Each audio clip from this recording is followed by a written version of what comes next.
You're listening to Tipsy Book Tipsy Reads. Book Reads. I'm Rebecca. I'm Jess, And I'm Erin A. Craig. And and we're we're Tipsy. tipsy. Welcome, welcome. Thank you guys. I am so excited. I've had this date on my calendar circled in purple sparkle ink for months. I'm so excited. I Oh my am gosh. I'm so fangirling over that. excited. Yeah, same. This is, I'm so sad though that we're apart. Usually we're together and in person doing our thing, and it's oh, we're not I together know, and with drinks. I I know, I know. miss you.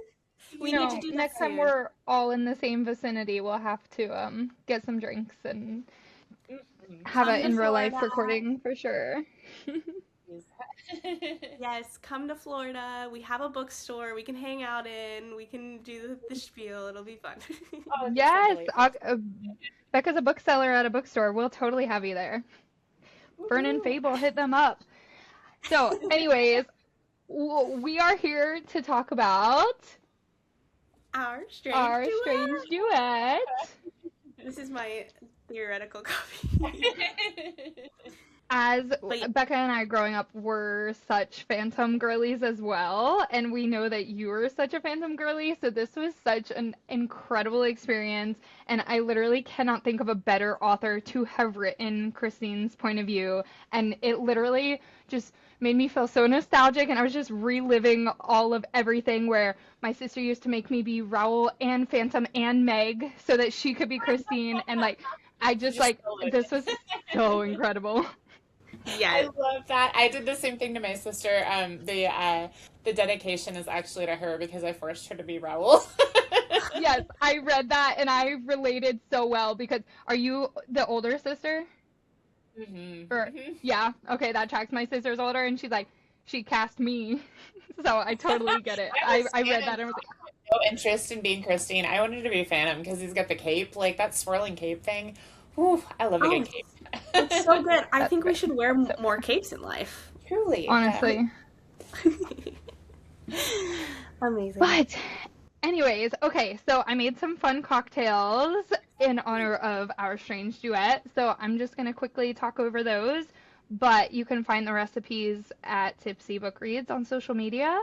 So I made two different cocktails because I couldn't pick just one. I was like, there's no way I can narrow this down. I had like 10 different ideas, and I was like, okay, I can't make 10 drinks for this book. But I made a bourbon drink and I made a gin drink. So the first one is kind of like a New York sour, which happens to be one of Becca and I's favorites. But I named this one Music of the Night, and it is 2 ounces of bourbon, 0.75 ounces of lemon juice, a quarter of an ounce of vanilla syrup, and muddled blackberries. And then you shake and strain Oh it my over god. ice, and you add a red wine float over top. So and that one we Delicious. got some like black sanding sugar that I was gonna like rim the side of the glass with. And then for the other cocktail, I named it Angel of Music, and it's an ounce and a half of gin. It's 0.75 ounces of elderflower liqueur, zero point 0.75 of lemon juice, a half an ounce of honey rose simple syrup, which I love making simple syrups, and then top it with champagne because it had to be effervescent, you know? Yes. Those sound amazing. Oh my goodness. Yes, and I mean, Jess, if you have 10 cocktail ideas, maybe the next Phantom book inspired thing could be Phantom of the Opera Cocktail Edition. Yeah, we can make a recipe book. I love this. Well, and I love that there's two because we've got the two love interests and no one can ever choose. So there we go. We'll True. we'll let It's everyone be true. divided on cocktails as well. Yeah, I love and the listening music to of the night everyone. is like a darker, like rich cocktail, and then the angel music is very like light and floral and effervescent and all of the things. So it is very much Phantom and Raoul. Perfect. I love listening to who people think that Christine should end up with because it's always different. Like people have their own opinions and own thoughts. So, um, who do you think? So I was always Team Phantom, like from the get go. I first saw the show, I fell in love with it when I was 13, and I was very much in like the whole mysterious bad boy, everything. And I love a baritone, so like Phantom is like, I'm just naturally drawn to him, and he's got the cape. Um, but as I was going, like starting to like write this, I was like, oh shoot, like I'm in Christine's head, like I have to like find reasons to like Raul because like we have so many love scenes we need to convincingly write. I should probably like consider him. And honestly, by the end of the book, I am very much just Team Christine. Like she should have just ditched both of them and like gone off Yeah. and sang in like Milan and Mm. La Scala and everything else. The Met was open by then. Like go to New York, girl, sing your heart out, leave the boys behind. Yeah, I definitely felt that at the end of the book. I was like, Team Christine. Very much so. All That's right, incredible. I have to know. You got to work with the Andrew Lloyd Webber. Yeah, And yes. Oh my goodness.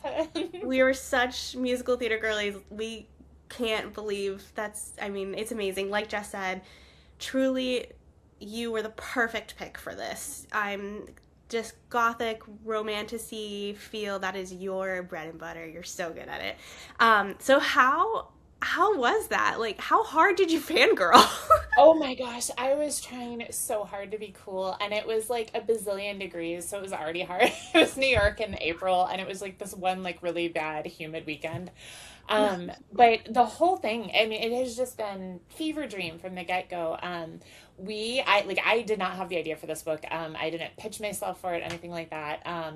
The CEO at Lloyd Webber Entertainment reached out to Penguin Random House, and they said like, the 40th anniversary is coming up of Andrew's Fan of the Opera, and we want to commission like a partnership with you guys where we'll have a YA book.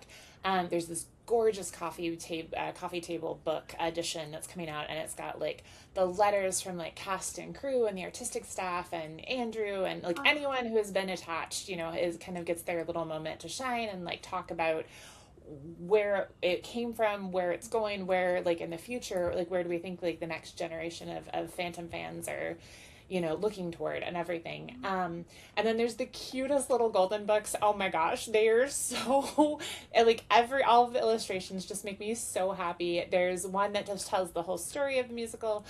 My editor Wendy Loja is actually writing the I Am Christine book, which I love that we got to do this together. We're both Team Christine. And so they were talking about, all of this, and my editor, they said, we want to get like a really big name, for the YA adaptation, because it's going to be really important. We want to like bring this next generation of Phantom fans into the fold and like, get them on board with the musical, get readers excited about, musical theater and theater kids excited about books and wins for everyone. And so my editor, was pitching a bunch of people, and she said, well, actually, we've got this girl who does kind of, gothic romance a lot with us. And I think she actually was in theater. Let me just double check with her. And so I got this random text from my editor one morning, and all it said was, do you like Phantom of the Opera? And I was like, oh, yes, I do. And I like, this was the show that made me become a stage manager and got me to theater. And oh my gosh, I had inappropriate crushes on Andrew and Michael Crawford and like everyone. And, and so I threw all of this at her in a text message, and she says, okay, cool. And didn't hear from her for months. I was like, what does this mean? What is happening? Like, are we gonna go see the show? Are you gonna give me tickets? I don't know. And so we found out that they picked me for the author to tell Christine's story just before Christmas. And so I spent like the first couple months of 2025, I guess. Yeah, that's it. Yes. 2025. Time has no meaning. I like previously drafting and kind of putting together the skeleton for the book we wanted. That we knew, we're retelling the musical. So we knew the plot was, the plot of the musical. But there is so much opportunity to create these new scenes, and we get to see Christine, when she's not on stage. We get to see her before we see their very first music lesson with the Angel of Music. And I had kind of pitched together a list of like stuff that I was interested in doing, and we hadn't heard back from anybody in a while, and they finally were like, oh, Andrew's thinking through this. And I'm like, oh, we're waiting on Andrew. Okay, but Andrew's thinking through this. Sure, that's a normal sentence that I really thought at one point in my life I would say. Um, that's fine. And then about a week later, I got a call or an email from his office, and they said, Andrew's going to be in town next weekend. Might you also be in New York? And we weirdly, as a family, were taking our summer vacation to New York the week after. And I was like, oh shoot, it doesn't line up. And I was like starting to like type a thing, and I realized like they're not really asking you if you're gonna like, will you be there? Like, you should be there. Andrew's gonna be there. Yeah. And so I got to go through Masquerade, which is like the new immersive show in New York. It's the show, but it's told exclusively through the Phantom's memories of everything. So everything kind of happens out of order. You actually start Act 1, where Act 2 would begin with the masquerade ball and everything, and then it kind of all goes through. You see some new stuff from Phantom's childhood, but they were still kind of constructing the site, Lee's art studio. It's a 5-story building, and you go like all throughout the show, or the building through the show. And so I went on a tour first there, and it was a bazillion degrees. It was super humid. It was raining on and off. We couldn't do any of the rooftop stuff because there was a big downpour. And I was like trying to look all like cool business casual with my linen blazer. Such a bad choice. And so they finally were like, oh, there's a break in the rain. Let's run over to Andrew's place, and I'll get you guys all set up. And I was like, oh, where are we going? And they're like, oh, we're going over to Andrew's. And I was like Andrew's what? And so we went, and it was amazing. But it was like one of those, like, the whole thing just very much feels like this surreal, like, cinematic memory thing. I remember distinctly that he's got these giant windows, overfacing Central Park. And I remember it had been raining, and then the sun just kind of like opened up as he's like walking toward him. It was like angels in heaven started singing. It was every theater kid's like perfect fantasy of what the moment was. Totally lived up to it. And he's a delight. Like, he's a wonderful collaborator. He had so many great ideas, and he's a great listener. Like, we bounced off ideas with a book back and forth, and he's so curious about like everything. Like, as we were talking, we would kind of like devolve into these little rabbit holes of, like, oh, I wonder, what Josephine Bonaparte's roses in her garden, like what was the roses that she had specifically in her garden. And so we started looking up like rose genus species and like the hybrids that she grew, and then we're like, we should put this in the book. And like all these random things. But it was such, as an author, like I love the research phase of everything, because like I like learning stuff. Like I think that's part of the fun thing of being an author, is like you get to learn really random tidbits that stay in your head for the rest of your life. And to be like sitting with this person who had made up so much of my early adolescence talking about rose species, it was just wonderful. And it was a real moment. Oh, it was so delightful. And then there was at one point he was like, we were talking about, atonal chords and minor, major, all this stuff. Because I was asking, what parts of the show we really want to hit on. And he started talking about like all these different scales and chords and stuff. And he could tell I hadn't followed with what he was talking about. So he goes over and he starts playing things in different chords and like 5-point chords and like all these things. And I was just like, oh my gosh, he's just sitting there at a piano playing Jesus Christ Superstar and various chords for me. Like, what is happening? Wow, that's absolutely incredible. That actually ties perfectly into my next question, is what was your research process? Not only is this the longest running Broadway production, with also pulling the inspiration from Gaston Leroux's original novel and all of the things that all go into the beautiful thing that is the Phantom of the Opera. How did you make sure that you were staying true to the original story while also setting it apart and giving us a different perspective on it? So I watched the show like so many times. I've been fortunate enough to see it in person, throughout my life many times. But then one of my favorite days of kind of like, introduce Erin into the world of, Lloyd Webber entertainment camp. They were like, here's some archival, video footage of all these different productions. And I was like, I can just like watch the show. Like I can just click this button and like watch the London production or watch the Broadway archival. Like what is Like this happening? isn't illegal. I was like, I'm gonna get in trouble for this or something. Like, and so I had I my absolute all time favorite is the 25th anniversary at Royal Albert Hall with Ramen and Sierra. I love that production. You get so close to their faces, you just see like every bit of expression. So I usually like before I would write any of the scenes, like I would kind of go through and like watch the various scenes across the different archival copies. Um, I was in talk a lot with various people at kind of in the Phantom, keeper of all knowledge, Phantom canon stuff. I asked for a lot of like close up like archival copies of like the photos of the costumes and things, and so like I wanted to give super fans like little moments of like, oh, I remember this production had this version of the costume in Masquerade. That's what it looked like. This is from that one, and all the stuff. And so I got a lot of like really awesome photos of like what the buttons on the costumes look like, what the boots look like, the Star Girl princess headdress, and all those things. And then I've got, oh, I have it near me, but the best garage sale find I ever had as a child was George Perry's Complete Phantom of the Opera. I got for $2 at a garage sale randomly, and still have it. And so like I poured over that, like the original libretto is in there. I compared with like what the current libretto is, because there's been a couple of small changes throughout the years.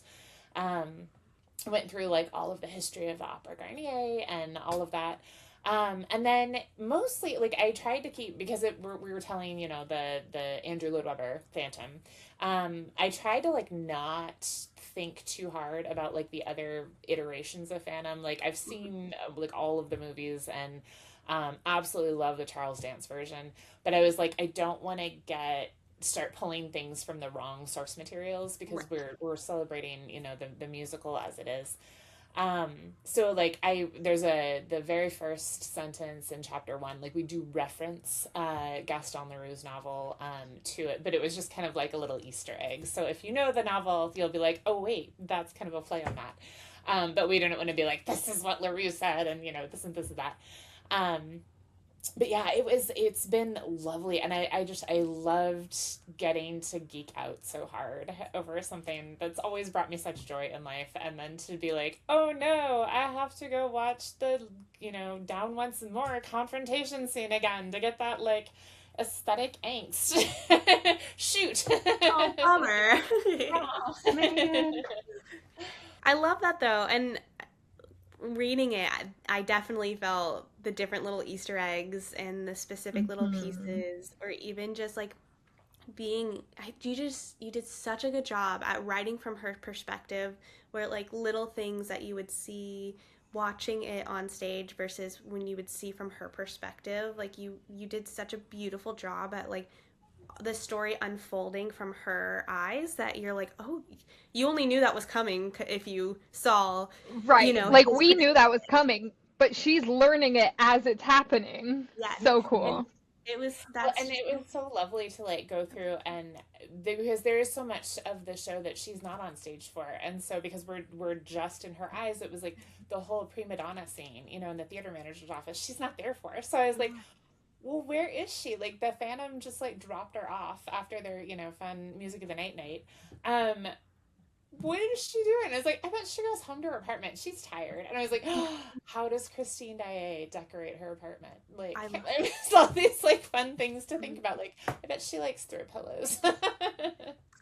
So yeah, I loved being able to read that and kind of like experience all of that. That was so good.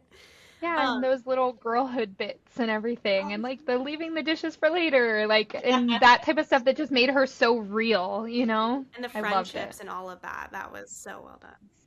Oh.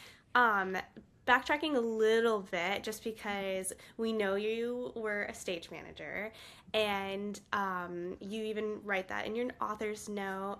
How did the background of being a stage manager and your love of Phantom, how did that impact your writing? And was that more beneficial in the process of having that stage, experience when like discussing it with Andrew Lloyd Webber and all of those things? Like, how did that play? It definitely was helped inform the book, inform the Mm-hmm. process. It made writing like the atmosphere so much easier. And with any gothic piece, I feel like the your location kind of becomes its own other character Mm-hmm. in the book. And I feel like theaters are absolutely no different than a haunted house. Most good theaters have a ghost anyway, opera ghost aside. Um, and so being able to draw on those experiences of like what does it feel like to walk backstage when the house is shut, there's no ushers, there's no front of house staff, the crew's gone home for the day, like what does that feel like? The air does feel different in Mm-hmm. a closed theater versus an open house. And the um, ghost light and everything that the you've talked about ghostly, during the all of yeah. the little things. And then I went to the University of Michigan to get my BFA in stage management, and so like having taken like all of those like theater history of like technical theater, the history of like how would they be doing the flies in and out, like what kind of rigging system were they using, what kind of lighting system, like what did sound effects were exist back in the 1800s. um all of those things, I think it definitely helped inform and create like a very believable world. And my favorite moment of that was when we were kind of going through like the line edits and stuff, and my team at Penguin Random House would read it and be like, Erin, my gosh, stop using like dangling participles, please, for the love of God, learn what those are and stop doing it. But then like Weber Entertainment was reading it also, and they were like, oh, technical theater, no notes. She got it No all right. notes. And I was like, yes.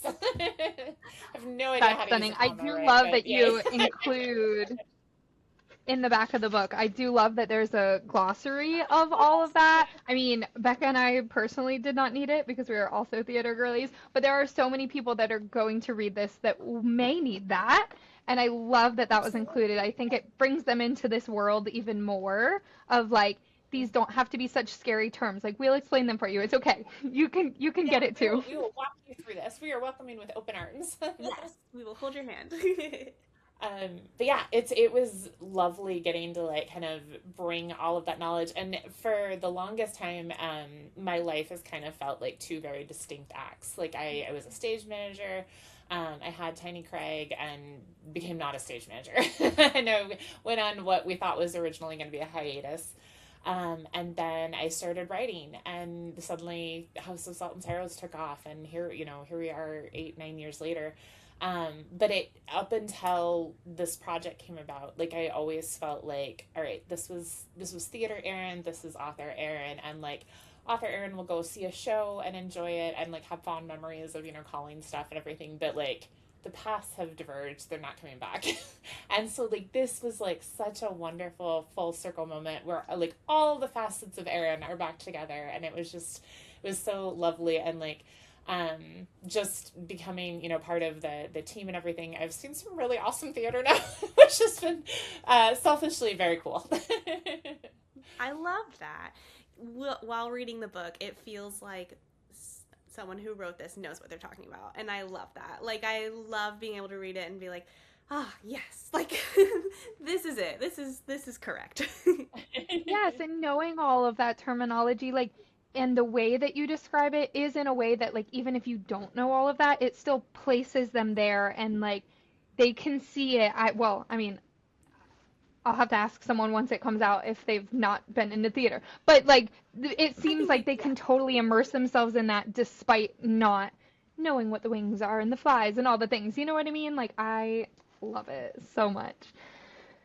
Okay, so speaking of tiny babies coming into the world, I have been a big audiobook person since having my son because he's like, "What's that in your hand? I want it." So I'm like, "Okay, let's Oh, do audiobooks."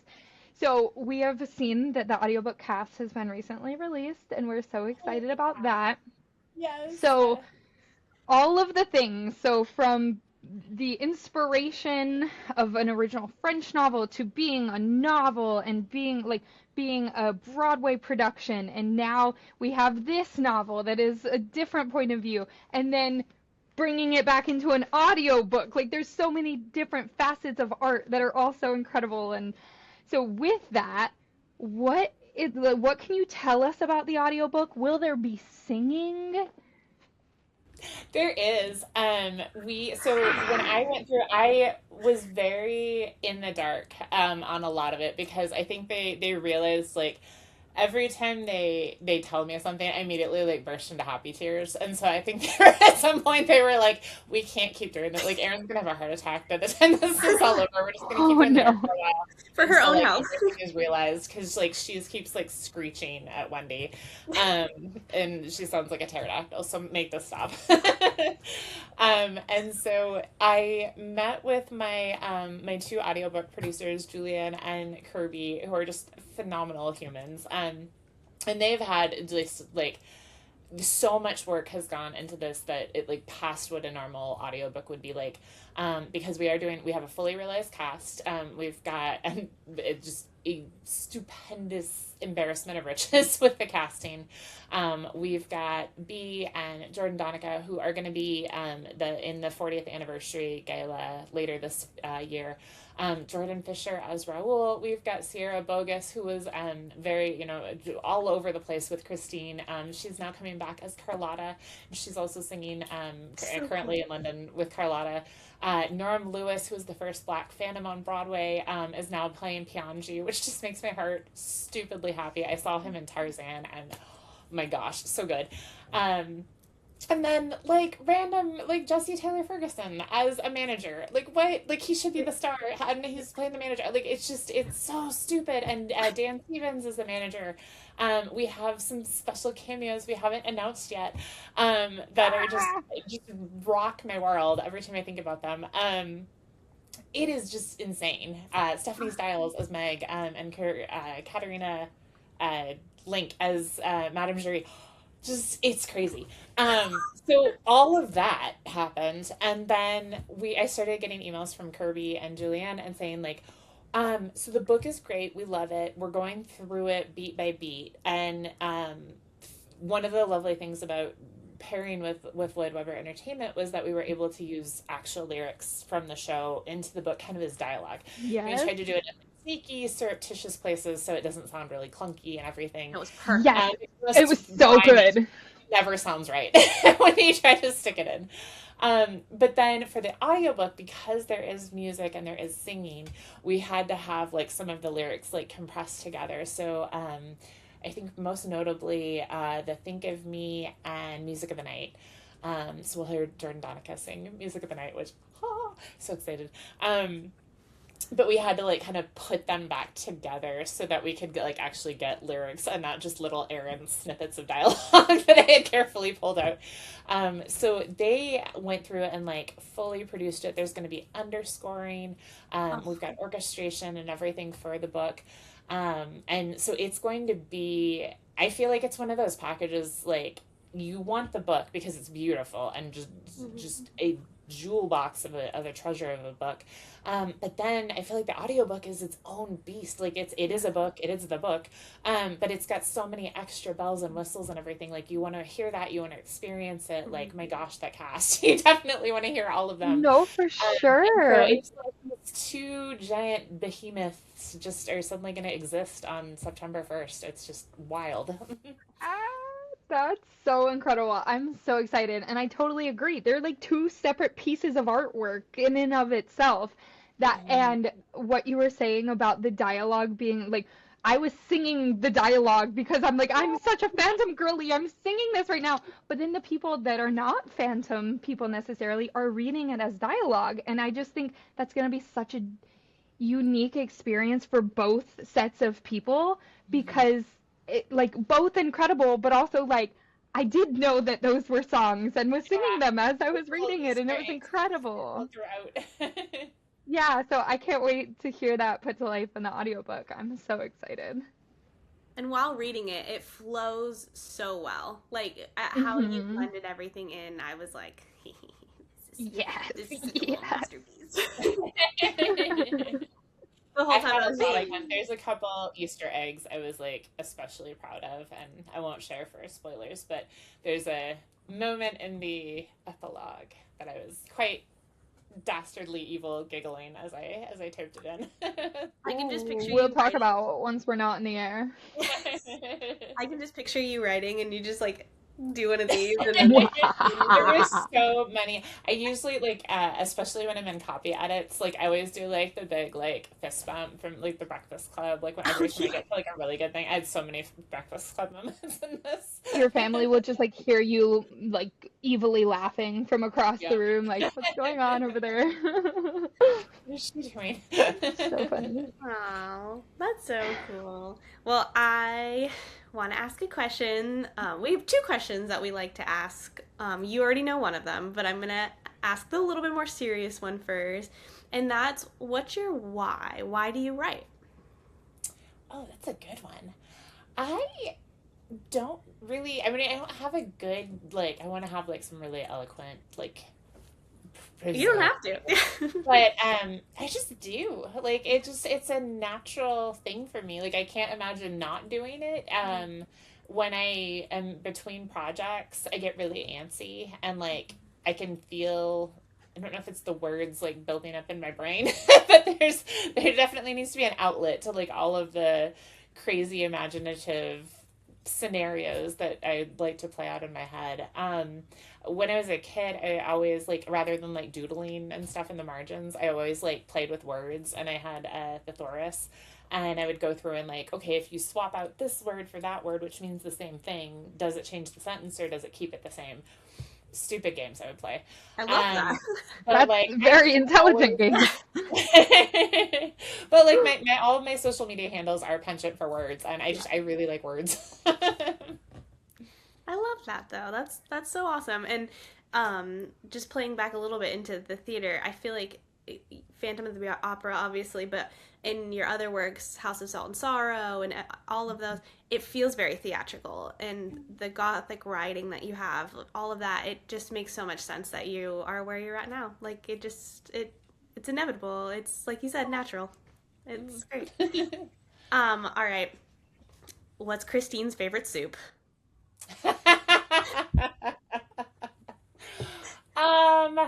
Gosh, I should have thought about this better. I'm gonna say You knew it split was coming. pea. I did, and I didn't even, but like in my head, I didn't even contemplate a good answer for her. Um, To be split fair, pea. we I don't know why. I feel compelled to say split pea, but there's no oh, reason for it. It's not particularly It's fun. just it's your instinct. you've been in Something, her but head I long feel enough. like she probably like makes a big pot of it, and because she's terrible at housekeeping, she probably makes like a big pot and like sticks it. No, it would be tomato based, so she wouldn't have to heat it up. Oh yeah, that's Mm. Some sort of tomato like minestrone. She can just ooh. be acidic. Ooh. She's not good at remembering to put things in the icebox. I love that. I love that. That's And to be so fair, we funny. switched it up on you. We usually ask what your favorite soup is, but we've already asked that twice now. So Oh yeah. Yeah, so it had to be so with had to. Christine. I feel like personally, tell me if I'm wrong. I feel like Raoul's favorite soup would be like lobster bisque. Oh Oh, yeah, absolutely, for sure. yeah. With like a Okay, cool, little, like a cool, little, cool. like an entire bowl of like little crackers off to the side that he could like Yes. fussily like, pick at. Yeah. Like the star crackers specifically. Yes. Oh my gosh, that's so funny. Okay, so what's next? What is happening in the fantastical world of Erin A. Craig? Oh my gosh, so much stuff is happening. I sat down today for like my like to-do list for like the next month, and my notebook like ran away screaming. Oh, Well, so we've got tour coming up for Duet, which I'm so excited about, and it's a really special tour this year because the North American cast of Phantom is up and running. They just had their I think 300th performance while they were in LA a couple weeks ago. And so I actually get to go and kind of like follow them for part of tour. I will be out in San Diego at the end of my book tour. And then like once a month or so, I will pop up in whatever city they're in and like go do book signings in the city and do stuff at the show events. So I'm so excited for that. The cast is just, they're all delightful humans, and I'm so excited to actually meet them in real life for that. And then I've got an adult book out for next year. We haven't announced yet, but I'm in my last round of edits. Cross your fingers, everyone. It's the last round of edits right now for that. But we should be announcing it soon. But if you guys follow social media at all, it's my hashtag Elton John cult book that I've been referring to for the last. It's Oh, I started pondering it back when Elton John was at Dodger Stadium for his final farewell performance. A minute. 2022, okay. 2023. It's been a while. It's been percolating in my head for a while. And then on the YA front, I am drafting the third House of Something and Something. Um, and I finally figured out the plot like 2 weeks ago. And so I've been poking at it for a while. Nothing was feeling right. And I feel like there's kind of, it's not like a pressure. I don't know, like that sounds like I'm complaining, but there's so much excitement and fervor over the next one. I like really want to do justice for the readers. And so I was kind of like plotting my way through a plot. It just did not feel right. And I was like, this is not going to make anyone happy. I'm not happy. The readers aren't going to be happy. So I was like, okay, we're going to go back to the drawing board. What is this story? And I finally figured it out like 2 weeks ago. So I'm taking that with me on the road while I'm on tour. So I'll be drafting that, and we'll be getting that soon. Amazing. I can't wait. And that leads us to our final question of where can the people find you? Tell us all the socials. Oh, so many socials. I am at penchant for the number words on mostly Instagram and Threads. I'm penchant for spelled out FOR on TikTok, just so I have the handle, but I'm really bad at TikToking. And then I'm at erinacraig.com, and you can order personalized copies of all my books there. It goes through my local bookstore, but you can order from me or on their website. I love And that. Oh, as an independent bookseller, bookstore seller, I love that. That's amazing. it's so lovely having like the hometown bookstore, and like they're just it's the bookseller in Grand Haven, Michigan, and I love their store. Every time you go in, they've got three giant Bernese mountain dogs that like are the size of sofas. I love them. They're so cute. Aw.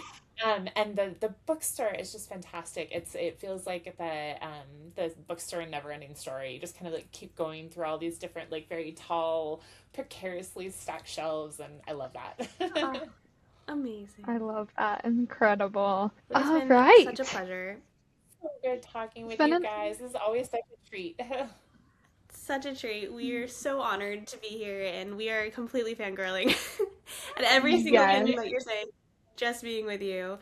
Well, thank you so much. Thank you for Bye. listening, You've been everyone. listening to Tipsy Book Reads with Erin A. Craig. Bye.